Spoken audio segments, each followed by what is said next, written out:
Assalamualaikum warahmatullahi wabarakatuh. Selamat pagi Ananda semua, bagaimana kabarnya hari ini? Insya Allah selalu dalam keadaan sehat dan selalu bersemangat. Hari ini kita akan mulai pembelajaran baru subtema keempat, masih tema 3 tapi subtema keempat yaitu keajaiban perubahan wujud di sekitar kita. Jadi hari ini mulai memasuki subtema 4 pembelajaran 1 dan 2. Sebelum memulai pembelajaran hari ini, let's say basmalah.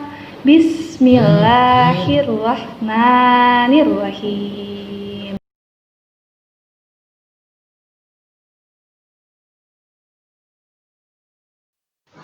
Pelajaran pertama hari ini yaitu daur air. Air merupakan salah satu kebutuhan pokok bagi makhluk hidup di bumi. Air di bumi selalu tersedia karena ada daur air.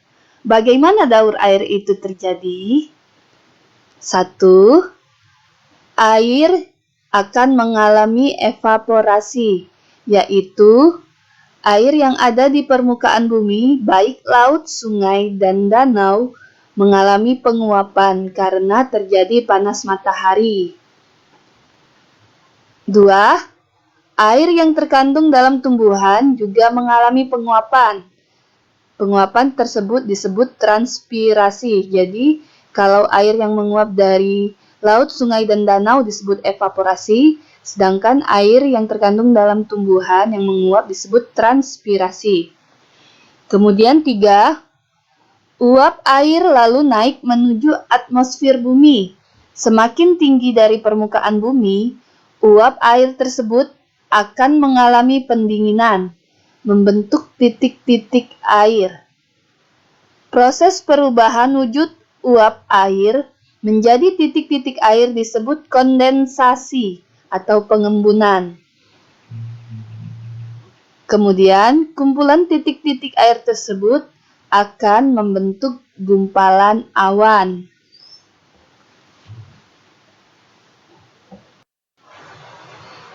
Kemudian, 4. Awan yang mengandung banyak titik air akan menjadi lebih berat. Kemudian akan mengalami presipitasi, yaitu jatuhnya titik-titik air menuju permukaan bumi dalam bentuk hujan. Jadi, hujan tersebut disebut proses presipitasi. Dan yang terakhir atau 5, air tersebut akan sampai ke permukaan bumi dan mengalami infiltrasi, yaitu proses menyerapnya air ke dalam tanah. Jadi, setelah hujan atau presipitasi, air tersebut akan diserap ke permukaan tanah yang disebut infiltrasi. Dan selanjutnya, proses daur air ini akan terus berlanjut dan berulang. Sekarang coba perhatikan pada gambar. Di situ ada gambar daur air dan terlihat jelas yang mana proses kondensasi, presipitasi, infiltrasi, transpirasi, dan evaporasi. Nah, jadi di sana evaporasi terletak pada gambar anak panah dari air laut ya, air permukaan menuju ke awan atau penguapan. Kemudian transpirasi itu ada proses anak panah menuju ke atas, itu penguapan dari yang warna-warna hijau. Warna hijau biasanya adalah tumbuhan, jadi penguapan air dari tumbuhan. Kemudian setelah itu awannya terus menggumpal dan sebelahnya ada presipitasi. Ada gambar titik-titik air yang jatuh ke permukaan bumi. Itulah yang disebut dengan hujan. Dan kemudian setelah hujan jatuh ke dalam permukaan bumi, mengalami infiltrasi masuk ke dalam tanah. Nah, jadi diserap dari ke dalam tanah tadi ya. Kemudian kembali lagi air tanah tadi ke permukaan laut, ke tumbuh-tumbuhan dan mengalami proses daur air. Berulang terus ya. Selanjutnya, Ibu akan menjelaskan tentang proses pembuatan gula. Dapat kita lihat pada bagan berikut, ada bagan tentang proses pembuatan gula. Yang pertama ada gambar tebu. Maksudnya di sana adalah pengolahan awal di mana pemilihan tebu yang memenuhi syarat. Tebu yang memenuhi syarat itu adalah tebunya harus matang, bersih, dan segar. Kemudian Proses ekstraksi. Proses ekstraksi adalah proses penggilingan. Proses penggilingan ini bertujuan untuk memeras air tebu. Jadi, tebunya diekstraksi atau diambil airnya. Air tebu ini disebut dengan nira. Selanjutnya adalah proses pemurnian nira. Proses pemurnian bertujuan untuk menyaring kotoran-kotoran yang terdapat di dalam nira. Proses ini dilakukan dengan cara pemanasan, pengendapan, ataupun penyaringan. Nah, setelah air nira tersebut murni dan bersih, kemudian proses selanjutnya adalah penguapan atau evaporasi. Proses penguapan bertujuan agar nira yang tadinya cair menjadi lebih kental.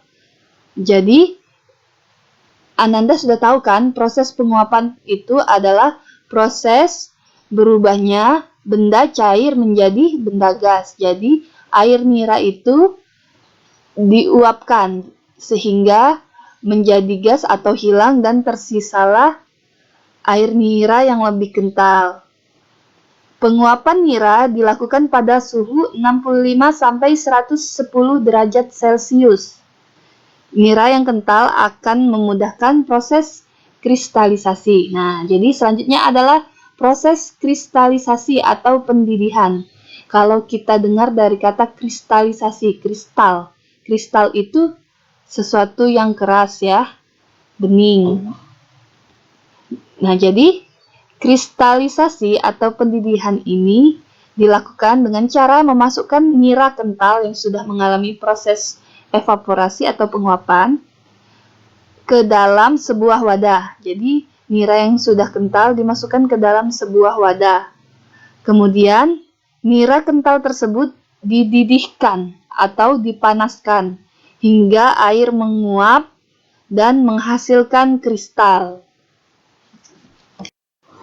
Selanjutnya, setelah proses kristalisasi, akan mengalami proses pemisahan atau sentrifugal proses. Jadi, proses pemisahan ini dilakukan dengan cara putaran. Jadi, kristal gula dimasukkan ke dalam sebuah alat dan diputar terus secara kuat sehingga terpisah antara kristal dari larutan yang masih menempel. Jadi hanya menyisakan kristal-kristal gula saja. Kemudian tahap yang terakhir adalah pengeringan dan pengemasan. Jadi kristal-kristal gula yang sudah siap kemudian ditaruh ke dalam wadah yang besar, dikeringkan dan didinginkan, lalu siap dilakukan pengemasan, yaitu dipisahkan ke dalam wadah-wadah pengemasan kecil. Baiklah, kemarin kita telah belajar untuk mengetahui jam dari gambarnya. Nah, kita telah mengetahui bagaimana gambar jam 1, misalnya jam 1.20, dan seterusnya. Hari ini kita akan belajar penghitungan waktu. 1 jam sama dengan 60 menit ya. Jadi 1 jam itu 60 menit dan 1 menit itu adalah 60 detik. Bagaimana dengan 1 jam, berapa detik?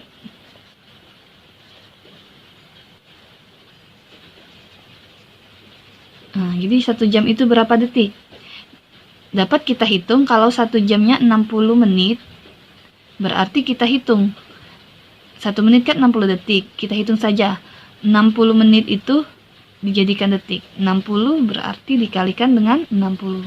60 dikali 60 sama dengan 6 kali 6, 36. Tambahin nolnya 2.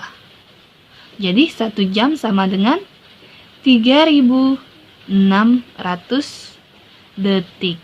Nah, diingat ya. 1 jam 60 menit, 1 menit 60 detik, dan 1 jam 3600 detik. Selanjutnya kita perhatikan contoh di sini. Ada 3 jam, yang ditanya berapa menit. Langsung saja kita kalikan. 3 jam, ya, 3 jam ini 3. Dikali, karena setiap 1 jamnya 60 menit, berarti dikalikan 60. 3 dikali 60 sama dengan 3 kali 6, 18, tambah 0-nya 1 di sini. Set, tulis 1. 180 menit. Kemudian ada lagi soal nomor 2. 2 jam 15 menit. Mau dijadikan ke hitungan menit. Jadi kita pisahkan dulu yang jam dan menit. Sama seperti penghitungan yang kemarin ya, satuan berat ataupun satuan panjang. Kita pisahkan. Karena jam ini mau kita rubah jadi menit, berarti 2 dikali 60.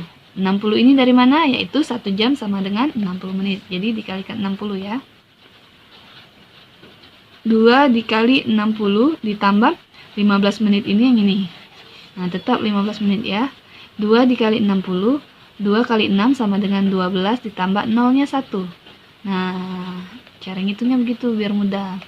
120 menit ditambah 15 menit. Tinggal ditambahkan 120 ditambah 15 menit sama dengan 135 menit. Dan yang terakhir, jika dari menit, ini semuanya menit, mau kita rubah menjadi ada jamnya dan ada menitnya. Berarti kita pisahkan 195 menit ini antara jam dan menitnya. Pertama, berapa kelipatan 6 yang mendekati angka 19 atau 195 ya, mendekati angka 19. Misalnya kita hitung 1 kali 6 sama dengan 6. Terus 2 kali 6 sama dengan 12. 3 kali 6 sama dengan 18. 4 dikali 6 sama dengan 24. 24 ini lebih kan dari 195 atau dari 19. Maka yang kita ambil angka 18, yaitu 3 dikali 6. Jadi 3 dikali 6. Karena 1 jam itu 60 menit, bukan 6 menit, maka 3 dikali 60 sama dengan 180 ya. Nah, ini dalam satuan menit. Kita pisahkan 195 ini dipisahkan dengan 180 ditambah berapa? Misalnya kalau kita kurangkan 180 dikurang 5 dikurang 0, 5, 9 dikurang 8, 1 kurang 1 sama dengan 0, jadi 15 menit. Nah, 180 ini berasal dari sini ya, 100, dan 15 menit ini berasal dari 195 dikurang 15 menit. Nah, 180 ini kita dapatnya dari jam yang terdekat, berapa jam? Yaitu 3 jam. Nah, jadi 3 menit ini dapat kita tulis sama dengan 3 dikali 60. Nah, 3 kali 60. Jadi ya, kemudian 15 menit. Sisa dari 195 dikurang 180, 15 menit. Jadi 60 menit itu sama dengan 1 jam.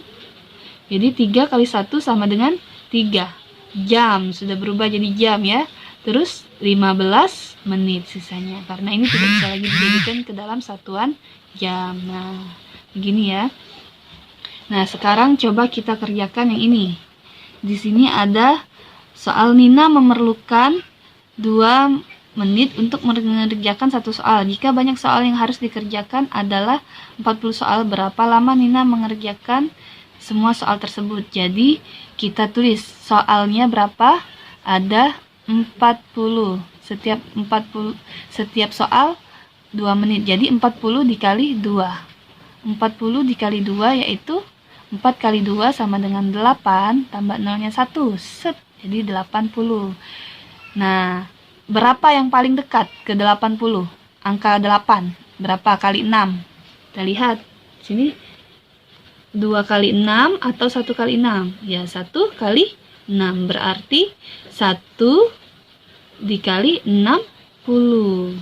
Nah, jadi dipisahkan, 80 dikurang 60-nya ditulis di sini dulu ya, biar tidak bingung. Nah, 60 yang kita dapat dari ini tadi, yang paling dekat dengan 80. Kemudian 80-nya kita kurangkan dengan 60. 0 kurang 0, 0, 8 kurang 6 sama dengan 2. Ditambah Sisanya baru 20 menit. 60 menit itu sama dengan berapa jam? 60 menit sama dengan 1 jam. Jadi 1 jam 20 menit. Selanjutnya Ananda dapat kerjakan pada halaman 98, latihan sendiri di rumah ya. 2 jam sama dengan berapa menit? Berarti 2 dikali 60 sama dengan 2 kali 6, 12, nolnya 1, 0, 120 menit, 3 jam. 3 dikali 60, 3 kali 6, 18, tambah nolnya 1. Nah, silakan latihan sendiri untuk soal yang selanjutnya. Kemudian ini 2 jam 50 menit sama dengan berapa menit? 2 jam sama dengan berapa menit ya? 2 jam itu adalah 2 dikali 60 ditambah 50 menit sama dengan 2 dikali 60, 2 kali 6, 12, tambah nolnya 1, 120 menit, tambah 50 menit. Berapa? 120 tambah 50? Ya, 170 menit. Nah, silakan Ananda kerjakan untuk soalnya. Dan yang ini kebalikan tadi.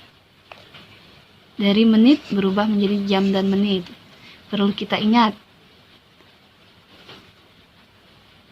Sama dengan berapa yang mendekati angka 14? 1 dikali 6 sama dengan 6, 2 kali 6 sama dengan 12, 3 kali 6 sama dengan 18. 18 atau 12? Ya, kita ambil yang 12. Jadi 2 dikali 6 yaitu 2 kali 60 sama dengan 120 menit. Jadi kita pisahkan. 120 menit dulu kita tulis di sini. 120 menit ditambah sisanya 140 dikurang 120 yaitu 0, 4 kurang 2, 2, 1 kurang 1, 1 kurang 1 habis. Jadi 20 ditambah 20 menit ya, pemisahan antara 140 dan 20 menit. Kemudian kita rubah 120 menitnya tadi berapa jam? 2 dikali 60 berarti 2 dikali 60 ditambah 20 menit. Kemudian 60 ini adalah 1 jam, maka 2 dikali 1 jam tambah 20 menit sehingga 2 jam 20 menit. Nah, 2 jam 20 menit. Lanjut kerjakan sendiri untuk yang bagian D. Ya.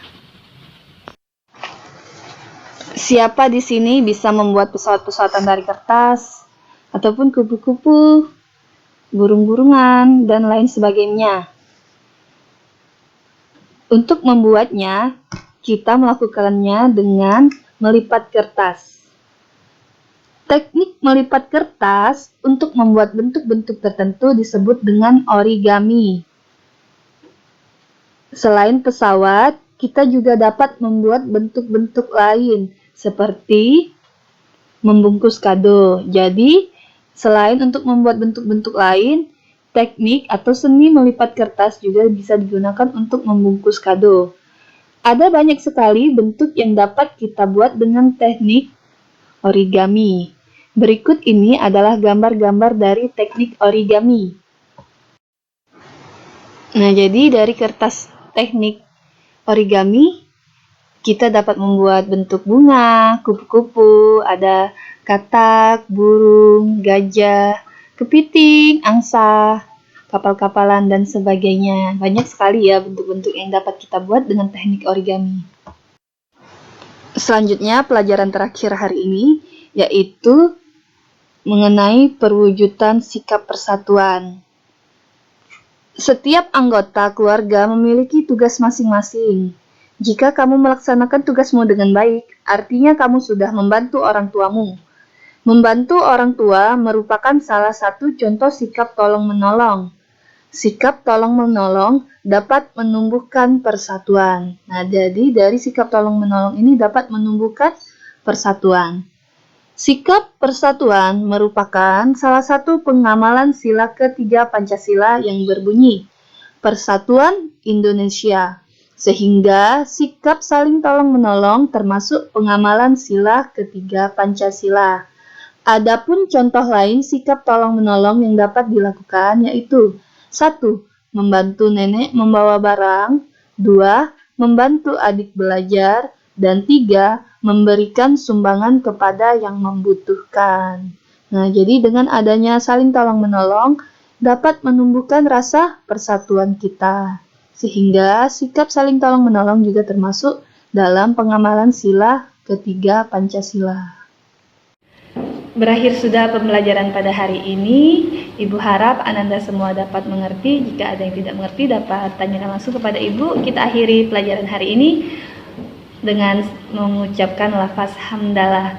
Alhamdulillahirabbil alamin. Wassalamualaikum warahmatullahi wabarakatuh. Jangan lupa like, subscribe, dan komen-komen.